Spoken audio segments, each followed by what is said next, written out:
Amada Iglesia, buenas noches.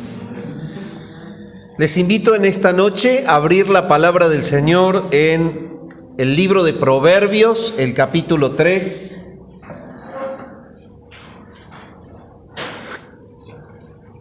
Hace ya buen tiempo, bastante tiempo, la Iglesia me solicitó que pudiera desarrollar el tema del diezmo y la ofrenda en el Antiguo y en el Nuevo Testamento. Y en realidad oraba al Señor y buscaba el momento propicio para poder desarrollar este tema.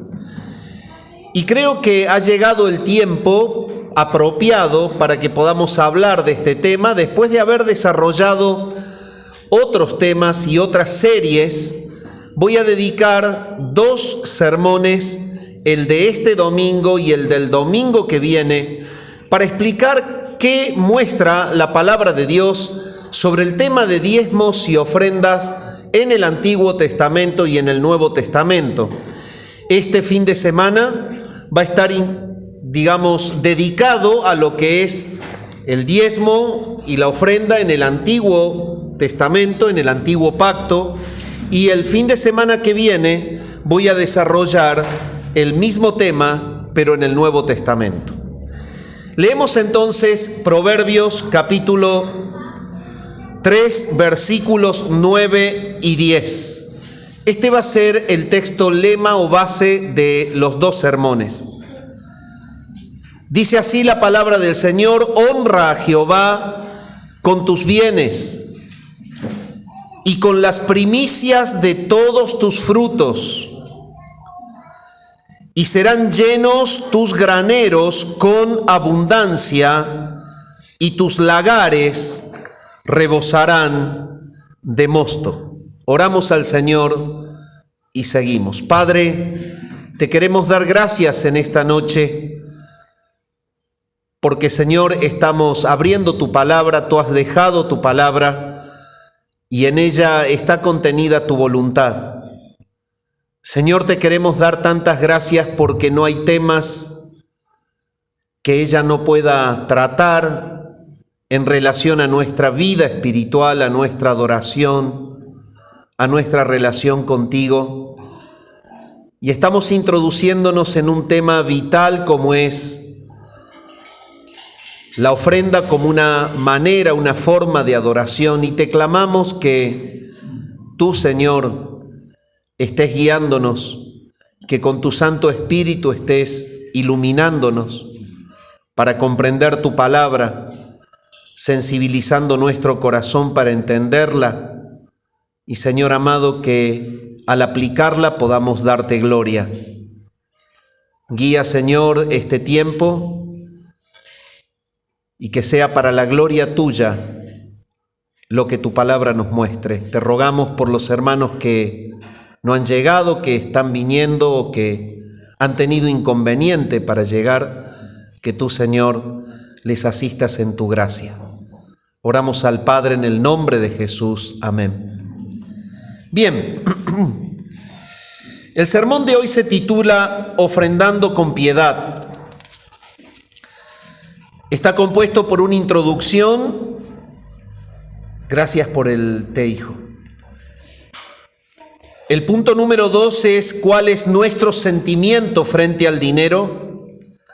El 3, de qué manera ganamos el dinero. El punto 4, cómo gastamos el dinero.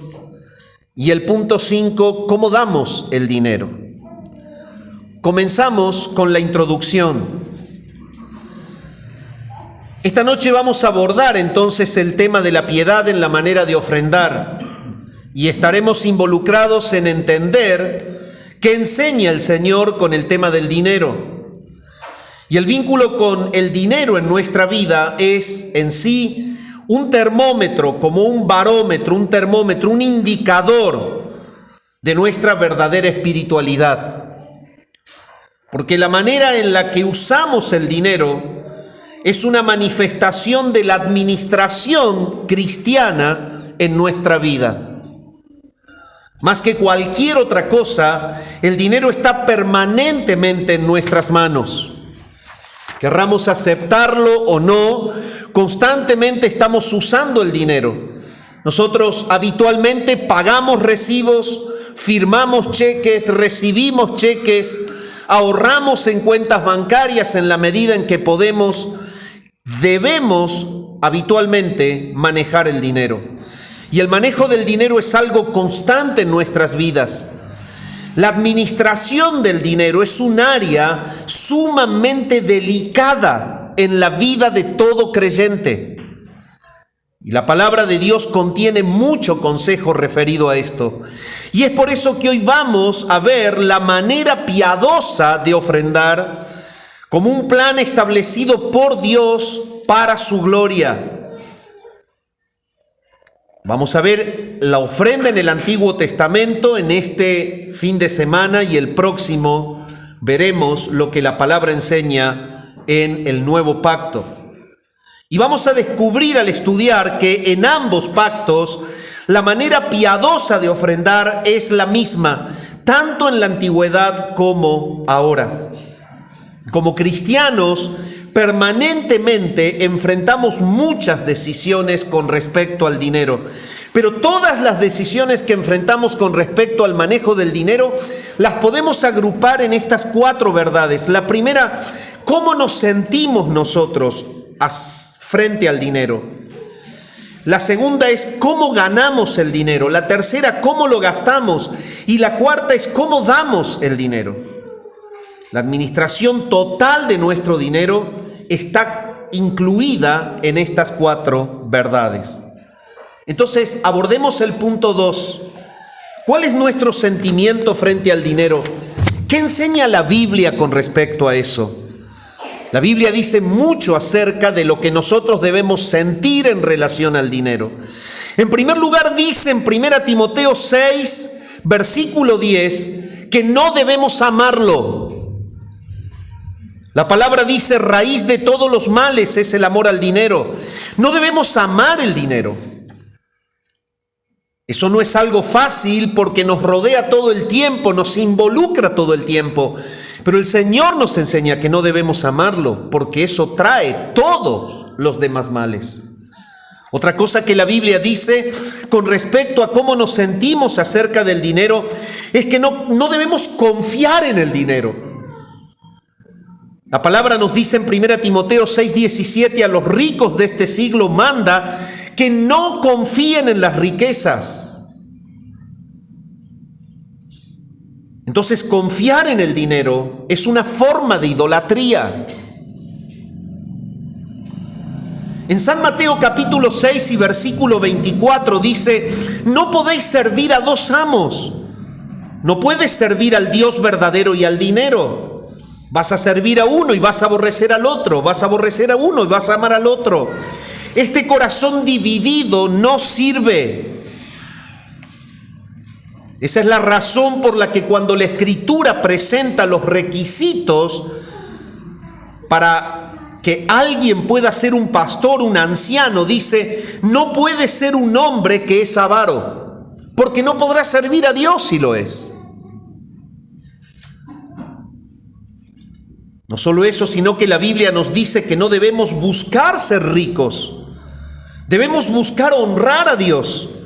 Y si Él desea hacernos ricos, en respuesta a nuestra honra a Él, eso es un asunto de Él. Debemos buscar trabajar para su gloria lo mejor que podamos en lo que nos toca hacer nuestro mayor esfuerzo para la excelencia, hacerlo para su gloria. Y si Él quiere hacernos ricos como resultado de esto es una cuestión de Él. Pero la inclinación del corazón del creyente no debe ser querer ser rico. En 1 Timoteo 6:9 dice, porque los que quieren enriquecerse caen en muchas tentaciones y sus almas en última son ahogados en destrucción y en pérdida. También con respecto al dinero, no debemos ver al dinero como que es nuestro. Debemos ver como que es de Dios y que nos ha concedido para que lo administremos, pero no es nuestro. En tercer lugar, ¿cómo ganamos el dinero? Acabamos de ver cuál debe ser nuestro sentimiento frente a él. Pero la Biblia enseña no solamente cuál es nuestro sentimiento frente a él, sino cómo lo ganamos. Y en primer lugar, Dios nos dice que no debemos robarlo. Es un no rotundo en la Biblia. El creyente debe cuidarse de no obtener dinero por robo. Y seguramente cuando tratamos este tema, cualquiera de nosotros diría, pero eso es algo sabido, yo nunca haría eso. Pero el Salmo 37:21 nos lleva al límite con respecto a este tema. Y dice, el impío toma prestado y no paga. Hay muchas maneras de robar. De hecho, el profeta Amós en el capítulo 8 y el versículo 5, y Oseas el capítulo 12 y el versículo 7 hablan, los profetas, de falsificar lo que se debía y después engañar a alguien. Las pesas falsas, el vender con una medida falsa, la falta de transparencia en una transacción, robarle al Estado, evadir impuestos, es una manera en la que el creyente roba. Y la palabra enseña que no debemos robar. En segundo lugar, no debemos explotar a otros al aplicar la usura. Esta es otra forma pecaminosa de manejar el dinero. Tenemos el poder del dinero y otro que está en necesidad nos pide prestado y les aplicamos con usura intereses para nuestro bien. Esta es otra forma de robar. En otras palabras, no debemos aprovecharnos de la gente que está desesperada en una necesidad. Como cristianos, esto es intolerante. Si un hermano tiene necesidad, nosotros le debemos dar para satisfacer su necesidad, no para explotarlos en su necesidad. Usted no le presta lo que necesita tener y después le carga tasas exorbitantes de interés para sacar un rédito o un provecho. Y eso pasa mucho en las iglesias. Yo te presto tanto, pero te aplico un interés de tanto. Y resulta ser que un creyente pasa a ser para con un hermano un usurero explotador, totalmente insensible, avaro e impío. Si su hermano tiene necesidad, usted debe darle para satisfacer la necesidad, no para hacer negocio oscuro con él. También no debemos defraudar a la gente al no pagarles lo que se le debe. Si usted toma a un hermano por empleado, debe pagarle lo que sus horas de trabajo establecen. Santiago 5:4 dice claramente, el dinero que debían haberle pagado a sus trabajadores está clamando contra ustedes. No se los pagaron, no se los dieron. Los han defraudado porque no les pagaron lo que merecían por su trabajo. Y en términos de cómo obtenemos el dinero, la Biblia también es claro. Nos dice que no debemos apostar para tenerlo. ¿Viste? ¿Viste el loto cuántos millones hay? Si le pegás a 4 resultados del PRODE, que te gusta tanto el deporte, podés solucionar tu vida y la de tus hijos. La palabra de Dios habla que el juego de azar es algo totalmente rechazado por Dios. Y es necesario que entendamos que esta no es la forma piadosa de ganar el dinero. Si nosotros confiamos en la soberanía de Dios y en la providencia divina, no podemos estar aferrados al azar, invertir alguna moneda para ganar millones, porque un numerito, una ruleta, una suerte, lo incline a tu favor. Pero veamos cómo sí debemos obtenerlo. Una buena manera de obtener el dinero es al hacer inversiones sabias, por ejemplo. Sí hay en la palabra evidencias de que las inversiones sabias son las que el Señor aprueba. Dios no quiere que nosotros corramos el riesgo de hacer inversiones torpes, especulaciones de apuestas de alto riesgo con nuestros fondos, pero debemos ser sabios en invertir. Por ejemplo, en San Mateo 25 y el versículo 27, leemos que el dueño le dijo al siervo: si hubieras sido inteligente, habrías colocado este dinero y cuando yo regresara, habrías recibido lo mío con interés. Entonces podemos ganar dinero al hacer buenas inversiones, sabias, sin perjudicar a nadie. Pero la manera primordial en la que la palabra enseña que debemos ganar el dinero es trabajando. La palabra dice: 6 días trabajarás y harás toda tu obra y el 7º día reposarás. En otras palabras, la palabra comprime el trabajo en 6 días y en el 7º se descansa. Esto habla de un patrón de Dios, de una norma de Dios, la cual no podemos desviar.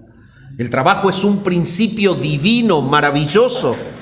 Es la manera en la que Él programó para que llegue a nosotros el dinero por una vía sana. Y de lo que trabajamos y tenemos, debemos ser buenos inversores, hacer inversiones sabias que produzcan y que nos den mayor ganancia sin dañar a nadie. Proverbios 28:19 lo dice: el que trabaja su tierra tendrá pan suficiente, pero el que sigue a personas vanas tendrá suficiente pobreza. Y Proverbios 14:23 dice claramente: en toda labor hay ganancia, pero el que habla, o el habla de los labios, el que suelta la lengua, obtendrá pobreza. Usted trabaja duramente y tiene dinero. Usted usa su lengua y habla y pierde el tiempo y no lo obtiene. Entonces, la palabra nos enseña cómo ganarlo y nos enseña qué vínculo debemos tener con Él. Pero en cuarto lugar, nos enseña cómo lo gastamos. Y en primer lugar, la palabra dice en cómo gastamos el dinero, es que debemos gastarlo para proveer en primer lugar para las necesidades de nuestra familia, las necesidades de los que nos rodean. En 1 Timoteo 5:8 dice que si un hombre no provee para los suyos, es peor que un incrédulo. Y esas son palabras serias de la Escritura. Es una amonestación seria. Nos lleva a entender que nos conducimos como impíos cuando no proveemos con lo que tenemos para los nuestros. Primera Juan, capítulo 3, nos dice que si vemos a un hermano tener necesidad y no satisfacemos su necesidad, que ni siquiera somos cristianos. ¿Cómo mora el amor de Dios en ti si no haces esto? Entonces, usted debe gastar su dinero para sus necesidades y las necesidades de su casa, su familia y las necesidades de aquellos que lo rodean a usted y que también tienen necesidades como usted. En segundo lugar, la Biblia enseña que la manera santa, piadosa de gastar el dinero es pagar inmediatamente las deudas. La palabra dice en Romanos 13: no debas a nadie nada, sino el amaros unos a otros. En Segunda Reyes, el capítulo 4 y el versículo 7 dice: ve, vende el aceite y para tu deuda, y vive tú y tus hijos de lo que te queda. En Segunda Reyes 4:7 dice: liquida lo que tienes para pagar tus deudas y vive de lo que te queda. Debemos ser santos en el pago de nuestras deudas. Una tercera cosa que la palabra habla de cómo debemos gastar el dinero es ahorrarlo. En Proverbios 21:20 dice: hay tesoro deseable y aceite en la casa del sabio. En otras palabras, lo que se necesite lo podemos encontrar en el tesoro de un hombre sabio. Es sabio porque es precavido y ahorra, pero un necio se lo gasta todo. No hay preparación para el fruto. Nosotros debemos entender que la planeación del futuro es buena. No hay una preparación en la persona necia en relación de sus frutos con el futuro. El creyente sabio, de los frutos de su labor, prepara el futuro, no gasta todo.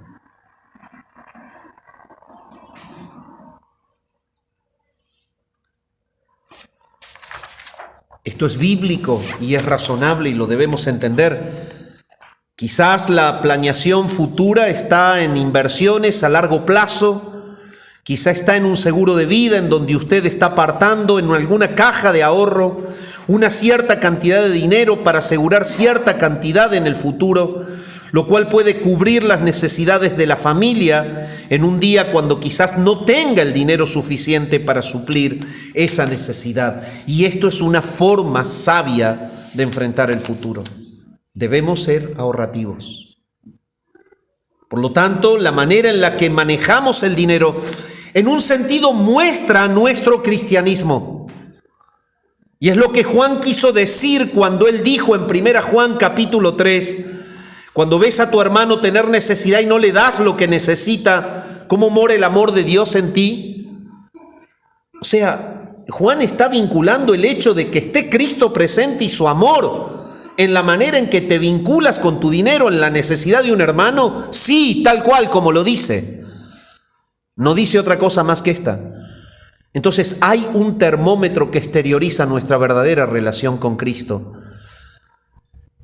Y lo que muchas veces no nos acostumbramos a escuchar es que tiene que ver en cómo manejamos la plata, hermanos.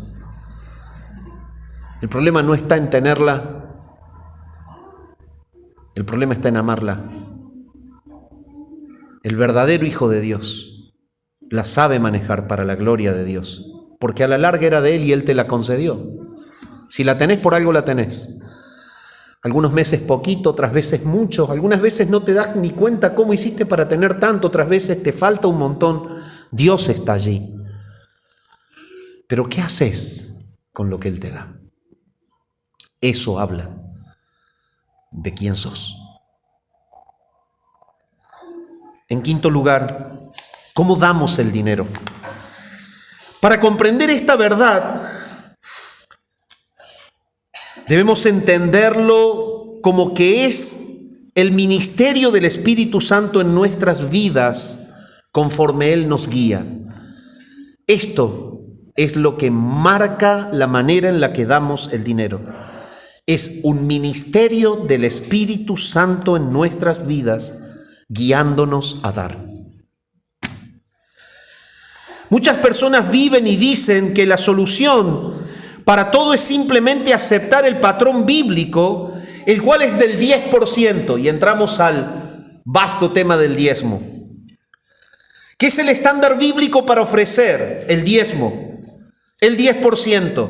Y justifican el 10% al decir que si la ley mandó el 10%, ciertamente la gracia demandaría por lo menos 10%, debido a que incidentalmente el diezmo nunca es mencionado en el Nuevo Testamento en referencia a la ofrenda de la iglesia. Entonces los que avalan el 10% tratan de hacer esta conexión. Si la ley estableció eso, ¿cuánto más la gracia? Hay que poner el 10%. En todos los pasajes en donde se habla de la ofrenda en la iglesia no hay mención en absoluto con respecto al diezmo. Pero para meter el diezmo, los defensores del diezmo dicen, si la ley demandó el 10%, ciertamente la gracia también. Pero lo que realmente están diciendo es que sabemos que el diezmo no es ofrenda en el Nuevo Testamento. Y si bien me voy a dedicar al estudio del Antiguo Testamento, quiero hacer la conexión. para que entendamos esto.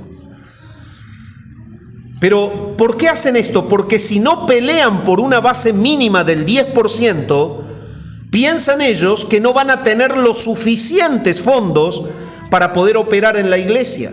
Las finanzas se quiebran. Entonces, los que defienden, el 10%, tienen esta manera de razonar el tema. Y dicen, como mínimo, tenemos que tener una base del 10% para que la finanza en la iglesia no caiga.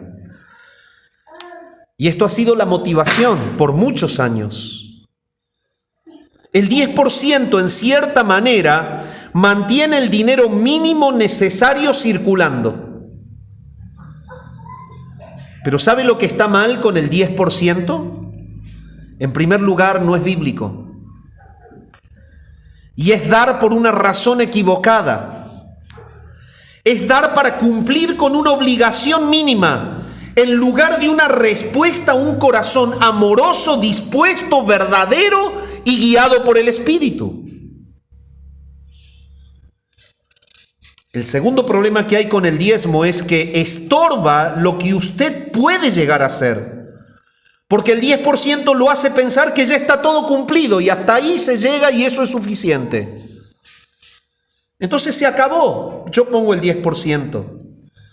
Y en esa ley fría pecamos. La ofrenda nunca debe ser por obligación. Nunca debe ser mediante una campaña que busca levantar fondos. Nunca debe ser por una imposición o una técnica humana. Toda técnica humana es ofensiva para Dios cuando hablamos de adorarle con lo que damos para Él. El patrón de Dios para ofrendar no es el diezmo en el Nuevo Testamento, ni siquiera es el diezmo en el Antiguo Testamento, y por eso arranco por aquí. Nunca ha sido el diezmo y nunca será el diezmo el patrón divino bíblico para ofrendar, nunca lo fue. Pero ¿cómo que está diciendo? Lo vamos a estudiar, nunca lo fue. No digo que no ocurrió, pero escuche lo que la Biblia enseña sobre el diezmo, no lo que la gente dice sobre el diezmo. Analicemos qué dice la Escritura para poder entenderlo claramente. Para esto dividimos la historia en 3 secciones para entender. Desde la creación hasta Moisés, entre Moisés y Jesús, y desde Jesús al presente. Son 3 periodos de la historia que nos sirven para analizar qué dice la Biblia sobre diezmos y ofrendas en estos periodos. Todas enseñan el mismo patrón de ofrenda y no hay diferencia en ninguno de los 3. Veamos en primer lugar la ofrenda antes de Moisés. Y esto es totalmente importante porque todos los que hablan de que el patrón es la ley del diezmo, nos vamos a ir antes de la ley. Esto que vamos a estudiar ahora no tenía ley. La gente que enseña que debemos diezmar enseña en base a esto, debido a que el diezmo fue antes de Moisés, debido a que Abraham diezmó y Jacob diezmó antes de la ley mosaica. El diezmo fue antes de Moisés, fue antes de la ley y por lo tanto debe ser después de la ley. Es un principio universal. Por lo tanto, debido a que el diezmo fue primero, la ley vino a la mitad, la universal continúa después. Entonces el diezmo es continuo. Eso dicen los defensores del diezmo. Como se diezmó antes de la ley, es un principio universal, se aplicó en la ley y luego, después de la ley, se debe seguir haciendo. Y vamos a ver los errores que tiene esta manera de pensar. Si pensamos de esta manera, entonces vamos a aceptar que cualquier cosa antes de la ley que sea tomada como norma divina, la debemos aplicar después de ella. Y de esta manera caemos en el grave error. El día de reposo, por ejemplo, fue antes de la ley. Entonces tenemos que dejar de reunirnos los domingos y volver al sábado, si aplicamos este principio. En segundo lugar, el sistema sacrificial fue iniciado con los sacrificios del huerto. Y vamos a tener que regresar a la matanza de animales hoy, porque en realidad fue antes de la ley, pasó por la ley y lo deberíamos seguir haciendo hoy. Nada que ver. La Biblia no enseña esto. Es necesario notar que la ofrenda antes de Moisés se divide en dos categorías. La palabra muestra que la ofrenda antes de Moisés se dividían en ofrendas voluntarias y en ofrendas obligatorias. Y la Biblia nos demanda que nosotros demos dinero. Nos muestra que no estamos comprando nada. Nos muestra que usted y yo simplemente lo estamos regalando, lo tenemos que dar. La Biblia demanda eso también de nosotros. La Biblia también habla de ofrenda o de regalo gratuito y de ofrendas gratuitas. Ahora vamos a ver en el libro de Génesis y veamos este tema desde el comienzo mismo. En primer lugar, analizamos la ofrenda voluntaria.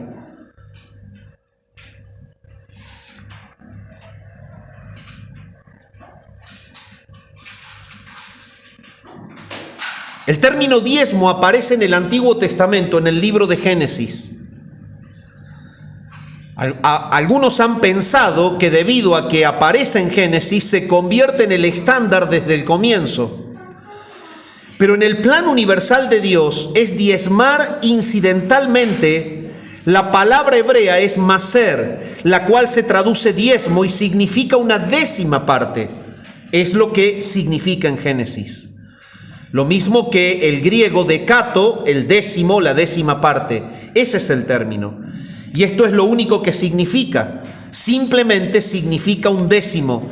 No es una palabra religiosa, es una palabra matemática. Solo tiene que ver con un porcentaje que significa un décimo. Eso es lo que enseña Génesis. Históricamente, inclusive afuera de la Biblia, a partir de fuentes antiguas que tenemos, sabemos que el hombre siempre ha usado el término 10 o el número 10 como un número básico para los sistemas de cuentas. Es obvio porque él comenzó a contar basado en los 10 dedos de sus manos y de sus pies. Esto es universal. El 10 es un símbolo de medir para el hombre. En cierta manera, el número 10 se convierte en el número de algo que está completo. Y esto lo vemos algunas veces en las Escrituras. El 10 se convierte en el número de algo que está totalmente completo. Hay evidencia que muchas deidades paganas fueron honradas porque se les daba un décimo de lo que sus seguidores tenían. Y la razón es esta: debido a que el 10 representaba totalidad o algo completo, el dar de una décima parte era un símbolo del dar el todo. Y eso es lo que se trae en la cultura desde la antigüedad. Al dar lo que era el total de lo que yo podía dar de manera completa, se lo identificaba con el diezmo. En cierta manera está simbolizando el hecho de que usted estaba dando todo debido a que 10 era el símbolo de la totalidad. Eso era la idea en la antigüedad. Entonces el número total 10 se convirtió en el número común en términos de ofrendas a deidades entre los paganos. Ahora, la Biblia no instituyó el diezmo en Génesis. No hay afirmación jamás por parte de Dios con respecto a diezmar en ese punto. Nadie le dijo, por ejemplo, a Abraham que diera un décimo. No es una orden de Dios para con Abraham que él diezme. Sin embargo, él lo hizo. Y tenemos evidencias históricas de que Abraham fue sacado del paganismo. Pero en el cambio, entre adorar a un Dios pagano, adorar al Dios verdadero, él traía el concepto de dar todo con el número 10. No fue una orden de Dios. Nadie le dijo a Abraham que él diera el décimo. Él lo traía de la cultura. Nadie le dijo a Jacob, por ejemplo, que diera un décimo. Ciertamente no se lo dijo Dios. No hay una ley universal como tal afirmada en las Escrituras. En Génesis, el capítulo 4, por ejemplo, podemos ver registrada la primera ofrenda. La primera ofrenda dada a Dios fue de Caín y de Abel. Y lo interesante acerca de esto es que fue una ofrenda voluntaria. Simplemente dice el versículo 3, en el proceso del tiempo o en el correr del tiempo sucedió que Caín trajo del fruto del suelo y Abel trajo de las primicias del rebaño. Pero no hay un mandato de que Dios pidiera que hagan esto. Dios no les dijo específicamente que hicieran esto. Por lo menos no se registra así en las Escrituras. Cuando la palabra dice que en el pasar del tiempo y en el correr del tiempo ellos lo hicieron, habla de una acción voluntaria. Entonces estamos ubicándonos antes de Moisés, entre Adán y Moisés, y tenemos datos. Nunca la palabra le pidió a Abraham que él diezme y él diezmó. Traía eso de una cultura antigua, no fue un mandato. Jacob tampoco lo hizo. Y cuando vemos la primera ofrenda de Caín y de Abel, fue totalmente voluntaria, no fue pedida. Dieron fruto del suelo, claro, como sabemos, no era lo que había sido pedido por Dios. Sabemos que Caín no fue recibido bien por Dios, porque el corazón con el que ofrendó no era bueno. Sí lo fue Abel, pero lo importante es que fue una ofrenda netamente voluntaria.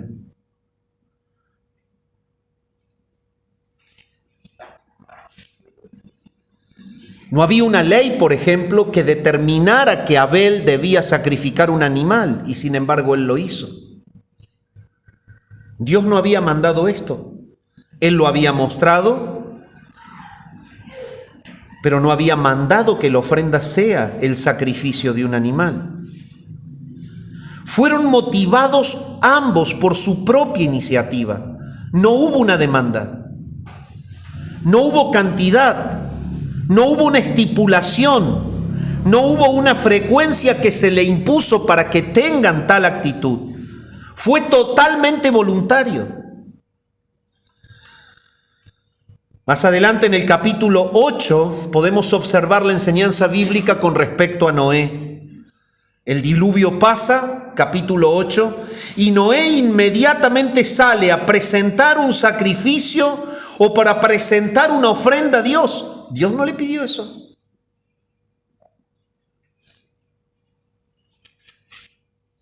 El versículo 20 dice que él construyó un altar y que tomó de todo animal limpio y de toda ave limpia y ofreció holocaustos en el altar.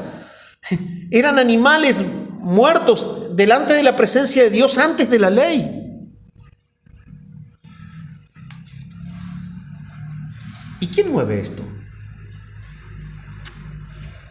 Lo que significa Dios para vos, mueve lo que das.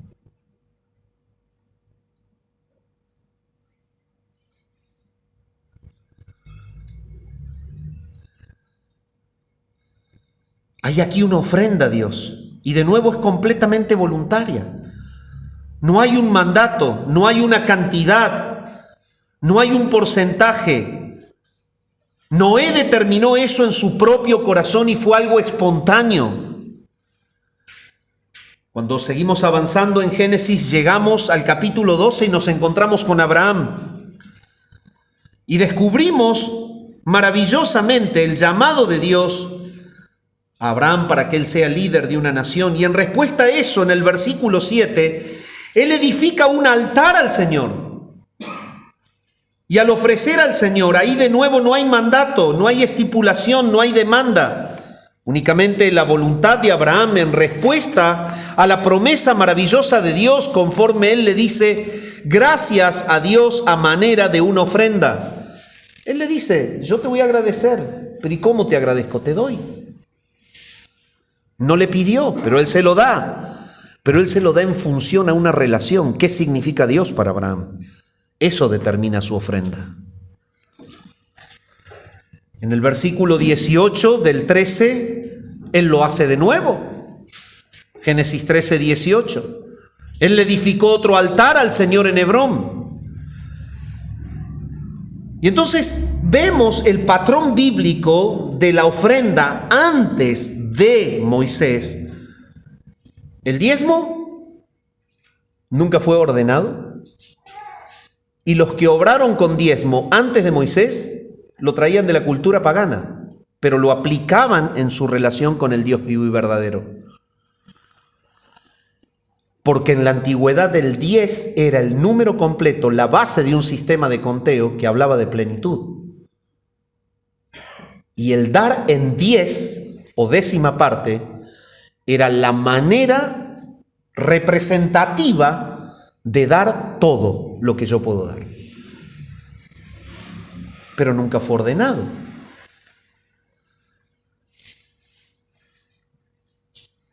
Estas personas le dieron a Dios de sus propias posesiones, motivados por el amor y por la gratitud, y fue totalmente espontáneo.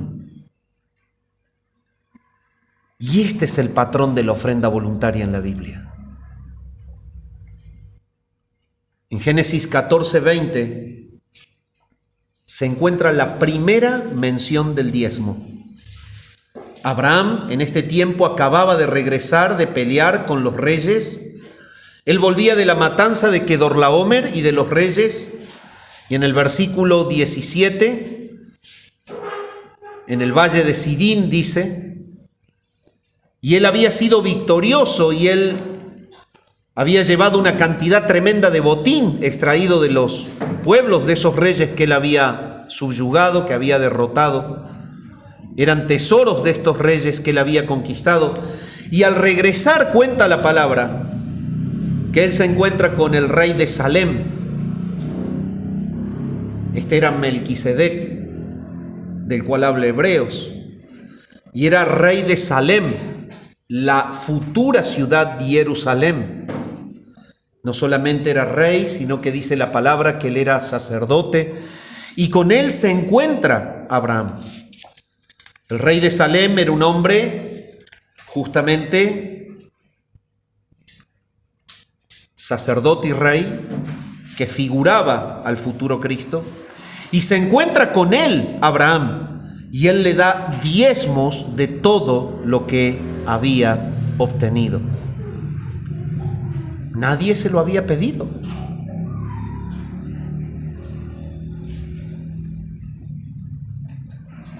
Cuando Abraham ve a este hombre que representa a Dios, él quiere expresar gracias a Dios por la victoria. Y este es el punto. Esto es lo sustancial de ese encuentro y de la ofrenda.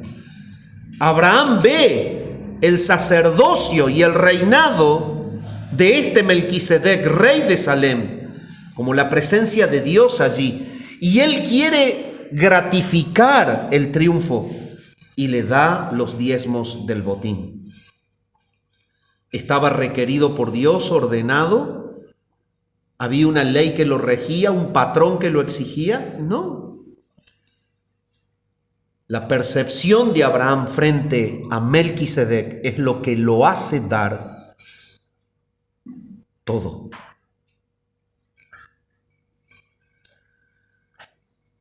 ¿Qué hace él? El versículo 20 le da la décima parte de todo.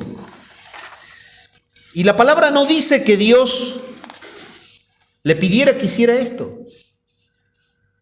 No es un mandato que él diera un décimo.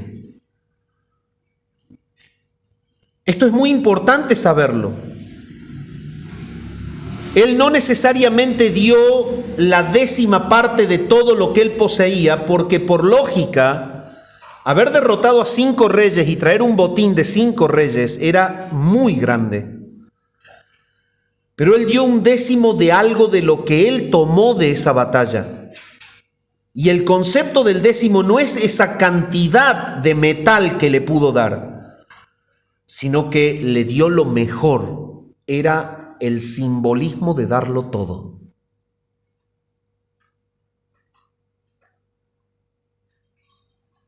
¿Entiende la inclinación bíblica? No pasa por el porcentaje en sí, sino pasa por darlo todo, y eso es de acá.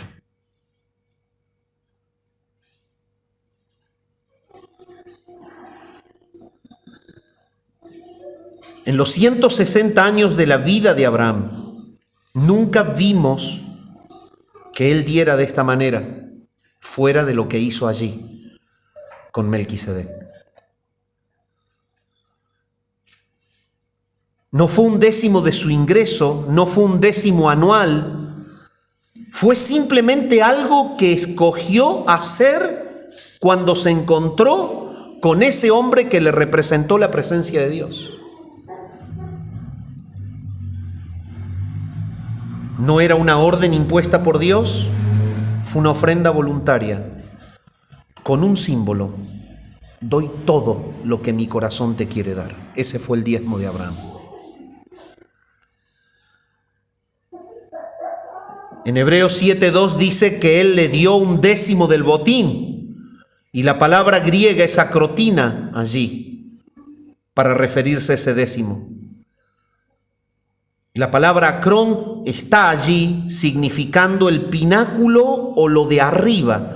Acrotina significaba la parte de arriba del montón del botín. Dice que él le dio un décimo de la parte de arriba del montón del botín. Así lo detalla Hebreos. Y esto significa que él le dio la décima parte de la parte de arriba del montón, a donde estaba lo mejor. Ese fue el sentido de ese décimo. No en toneladas de oro, sino en calidad de ofrenda. No era orden, no estaba en la ley, pero él amó a Dios y le dio lo mejor.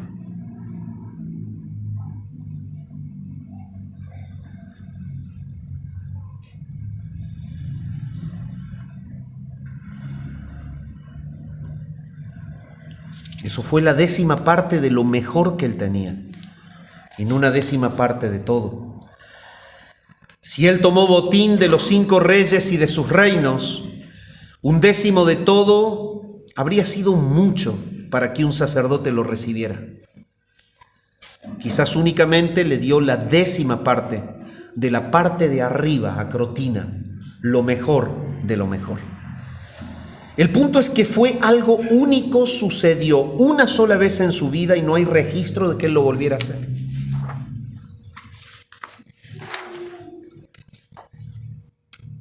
Eso es ofrenda voluntaria, motivado únicamente por la gratitud de tu corazón. No está demandada, no está obligada, surge de tu corazón. Si vamos a Génesis 28, encontramos el uso de la palabra diezmo, y en el capítulo 28, el versículo 22, encontramos la historia de Jacob. Y Jacob simplemente al final del versículo 22 dice: ciertamente daré el diezmo a ti. Ahora, en este punto, Jacob estaba haciendo un voto en ese versículo 20. Si tú me das lo que yo necesito, entonces yo te voy a dar el diezmo. Él dijo: si Dios está conmigo y me guardara en este camino, y si voy y me diera pan para comer y con qué vestirme, y yo regresaré a la casa de mi padre en paz, entonces yo voy a dar el diezmo.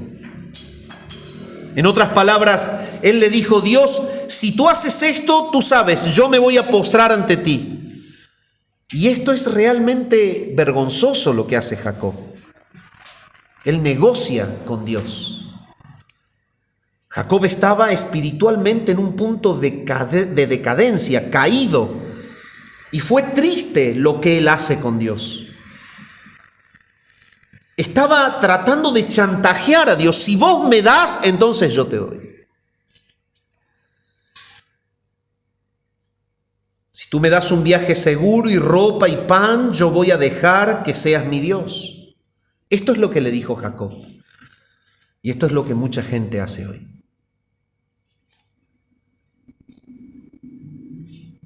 De hecho, Dios únicamente: voy a construirte aquí un pilar, una estructura de piedras, y te voy a dar la décima parte de todo lo que tengo, pero primero quiero ver que vos me des lo que yo quiero. Esta es la otra realidad que presenta Génesis. en cuanto a la ofrenda antes de Moisés. Cómo los corazones insensibles pretendían negociar con Dios o chantajear a Dios. Te voy a dar diezmo si me das. Nefasto, pero actual.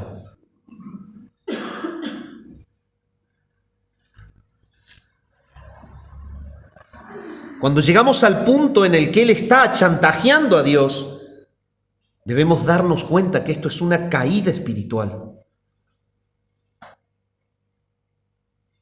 No debemos jamás pensar que yo debo darle a Dios por la medida en la que Él me dio. Yo debo darle a Dios por lo que Él significa para conmigo. Esta es la ofrenda voluntaria como la muestra Génesis en estos sitios que son donde se mencionan. Pero vemos la parte de un oferente espiritual como fue Abraham y la parte de un oferente que chantajea a Dios como fue Jacob. Y realmente la palabra nos está llevando a entender en los pecados que podemos caer con respecto a esto. Debemos entender que hasta Moisés no hubo una orden de dar el diezmo. Este hombre dio un décimo, él estaba tratando de comprar a Dios. No hay mandato de que Dios le dio. Fue completamente arbitrario, completamente voluntario, sin obligación en absoluto para diezmar.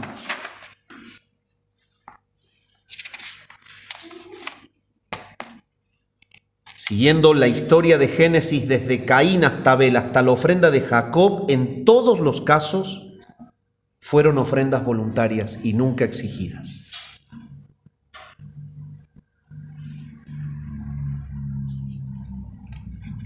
La idea de que fue un décimo fue totalmente arbitraria. De todas las ofrendas a lo largo del libro de Génesis, 2 veces resultó ser que dieron un décimo, lo cual a sus ojos y a los ojos del pueblo en la antigüedad simplemente representaba el total y el sentido de que era un símbolo de darlo todo y nada más. Esto significaba para ellos. ¿Pero qué hay acerca de la ofrenda obligatoria en Génesis? Hubo ofrenda obligatoria antes de Moisés. Si vamos a Génesis capítulo 41, podemos encontrar lo siguiente. Fue obligatorio que se diera dinero o posesiones.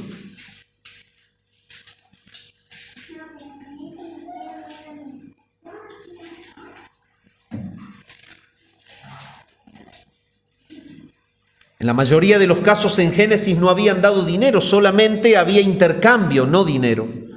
Eran animales, semillas o propiedades, tierra. Pero en Génesis 41, cuando relata la historia de José, que fue vendido como un esclavo en Egipto por sus hermanos y llegaron ahí y él estuvo en la cárcel porque él había sido acusado, ¿sí?, de abusar de Potifar, una acusación mentirosa. Usted se acordará de la historia.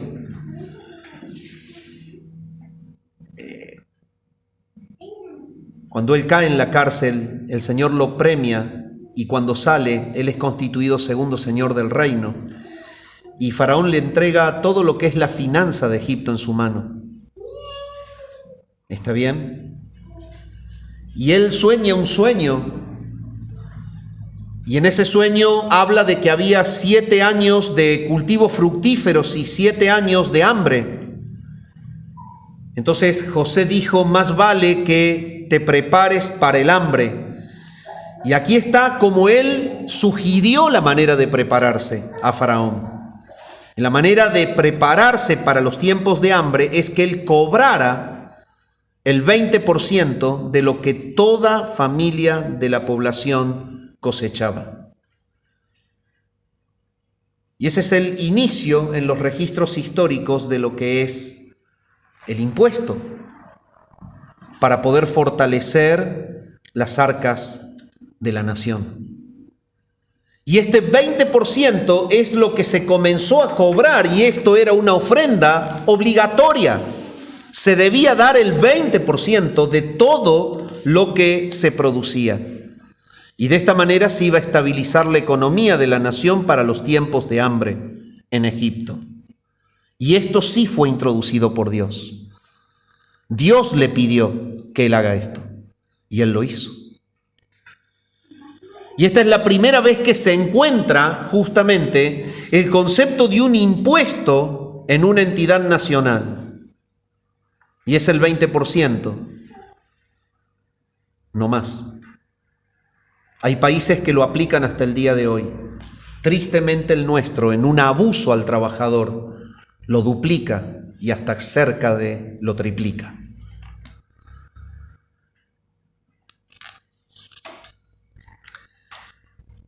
Esos impuestos del 20% fueron la tasa básica de los impuestos en Egipto.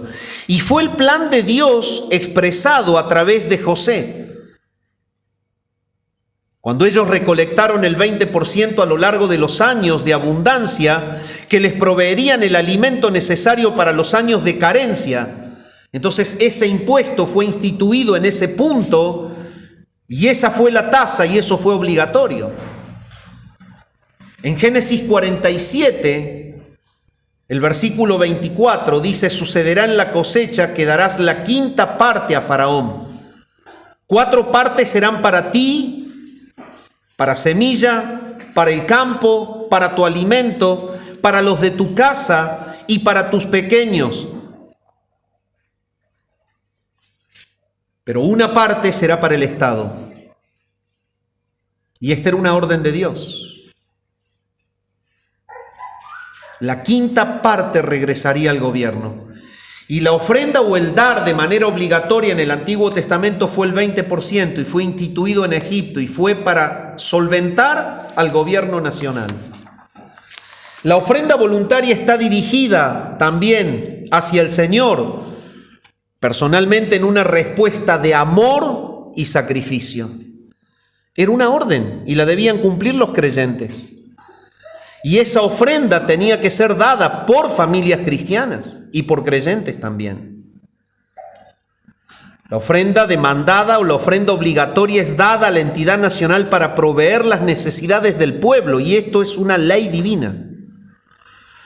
Ahora, esto es lo que se encuentra desde el tiempo de la creación hasta el tiempo en el que se dio la ley. Ofrendas voluntarias y obligatorias. La Biblia habla hasta Moisés de esto. Pero ¿qué pasa en el tiempo de la ley? Desde Moisés hasta Jesús, ¿qué encontramos? Durante este tiempo el diezmo obviamente se convierte en un término familiar, y aquellos que enseñan el diezmo como el principio universal de Dios se apoyan mucho en este periodo para dar su definición, obviamente. Pero veamos en primer lugar la ofrenda obligatoria. La ofrenda obligatoria desde Moisés en adelante. Es muy interesante lo que dice la Escritura.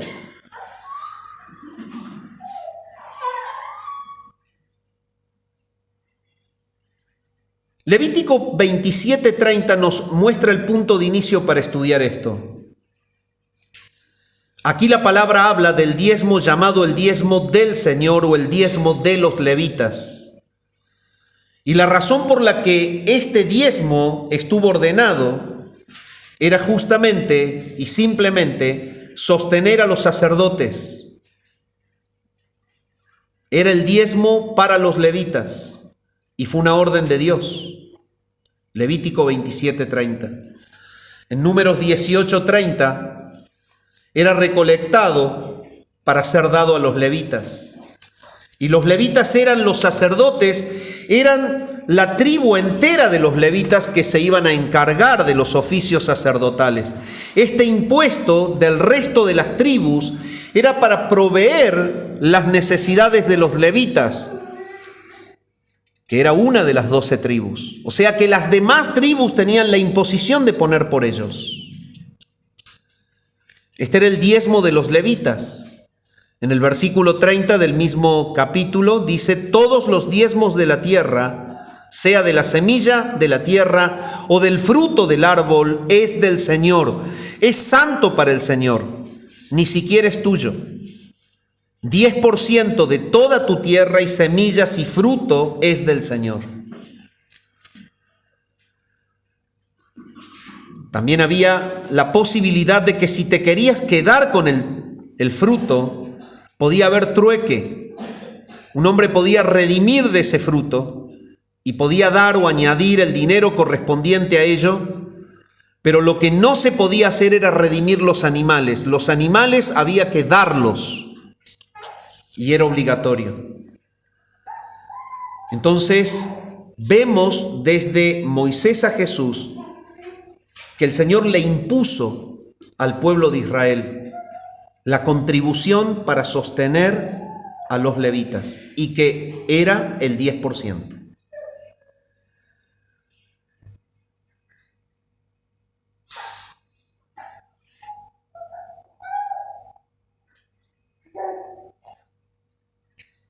Esta no era una ofrenda voluntaria a Dios. Esto ya era de Él. Era de Él, le correspondía a Dios. Dios le pidió que le dieran eso. No era una ofrenda voluntaria, era de Él. Y este es el motivo por el cual cuando el pueblo negaba ese 10%, el profeta reclamaba como Malaquías: ustedes me han robado. ¿Y me han robado en qué? Me han robado en los diezmos. ¿Por qué? Porque no era voluntario, era de Dios. Entonces, cuando la familia se lo quedaba, se constituía en un robo delante de Jehová. Y este es el motivo por el cual reclama Malaquías y les advierte del juicio. Me han robado en los diezmos. Estos son míos. Este era el 10% que se le debía dar, tanto de los granos como de los animales. Todas las tribus debían poner para que una tribu oficiara el culto, para que una tribu se encargara de el alimento espiritual, de la parte de las funciones del culto.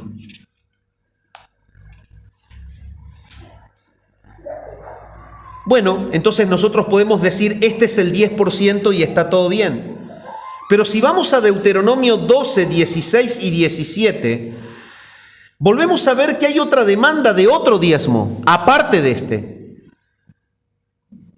Y ese 10% del 90 que les quedaba debía ser llevado a Jerusalén y debía ser comido. Era comido por la familia, los amigos, los siervos y los sacerdotes en el santuario en el día de las fiestas.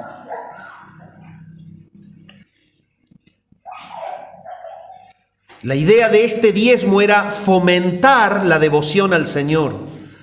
Y la idea de esto también era promover la unidad en la familia, y los siervos y todos iban a Jerusalén y consumían este diezmo en unidad. Era un diezmo particular. Era una especie de comida colectiva, de traje nacional. Hacía que todo el mundo compartiera y entonces era un diezmo intencional que estaba registrado allí en Deuteronomio 12. Pero también hay otra mención de diezmo. Y tenemos que ver que ya es el tercero, Deuteronomio 14, 28. Al final de los 3 años, dice Dios, traerás todos los diezmos de lo que hayas recibido ese mismo año y lo vas a colocar dentro de las puertas. Y esto era para que el extranjero, el huérfano y la viuda no se quedaran con hambre. Esto era lo que era llamado el diezmo para los pobres. Entonces, cuando analizamos desde Moisés hasta Jesús, al menos encontramos 3 órdenes de diezmos, pero hoy en día solamente nos quedamos con uno, ¿viste? Entonces no encaja nada, no encaja ni desde Adán hasta Moisés, ni desde Moisés. Es que el negocio no encaja nunca, el pecado no encaja con lo santo.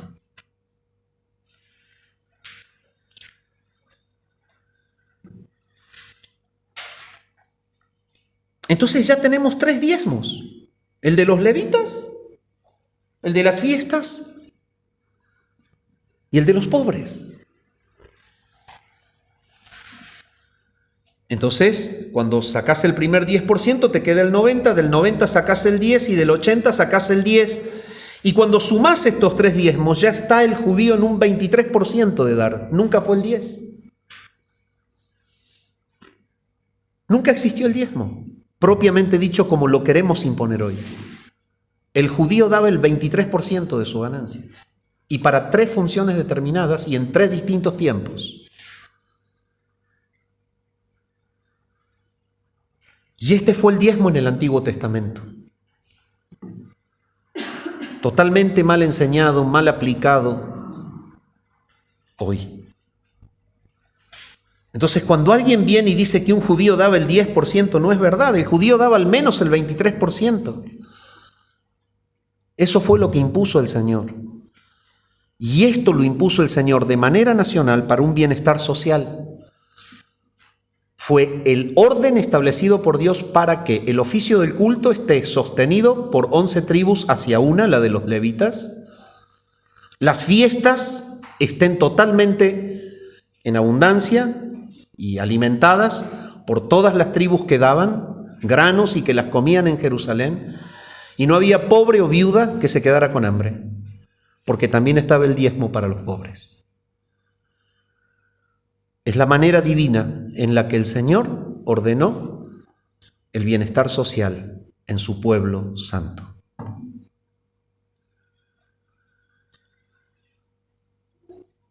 Podemos ver qué estaba pasando al estudiar la Biblia en esas 3 citas que acabo de mencionar. El Señor estaba proveyendo para las fiestas nacionales, estaba proveyendo para el gobierno de los levitas, porque ellos cumplían funciones de gobierno. Entonces el gobierno, las fiestas nacionales y los pobres del pueblo. Y estos 3 son impuestos, no es ofrenda voluntaria a Dios. Eran impuestos. Eso sí, eran impuestos.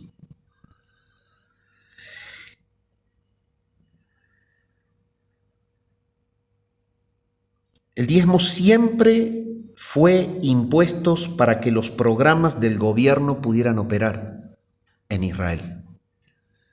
El programa sacerdotal, el programa religioso nacional y el programa del bienestar social, atender a los pobres. Levítico 19, por ejemplo, habla de el compartir la utilidad en Israel. Cuando coseches la cosecha de tu tierra, no vas a cosechar de manera total hasta todos los rincones de tu campo. Tampoco vas a recoger todo de tu cosecha. Deja las esquinas solas y no recojas lo que tires. ¿Por qué? Déjaselo a los pobres. Y él dice: yo soy el Señor tu Dios. Lo cual es como decir: esto es algo serio. Aquí hay un reparto de utilidades en el cual Israel debía ser santo. Y una manera de ser santo era que las esquinas del campo no las cosecharan. Y que si caía semilla, no se encargasen avaramente de juntar la semillita del pie. Dejen. Denle lugar a que vengan los pobres a comer. Y esto era mandato del Señor. En Éxodo 23 tenía que tener un reposo para la tierra cada 7 años, también está la orden, lo cual significaba que no recibían el ingreso por todo un año para dejar que la tierra reposara. Esto era una orden de Dios. Él estructuró la manera nacional de Israel y fue una orden. El diezmo no fue ofrenda voluntaria nunca, fue un impuesto nacional. Y no fue el 10%, fue el 23%.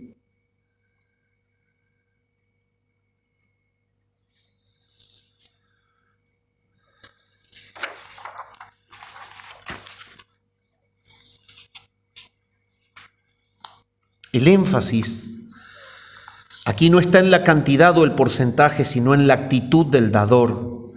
y la calidad de lo que daba. Primicias en primer lugar, hablamos de esto.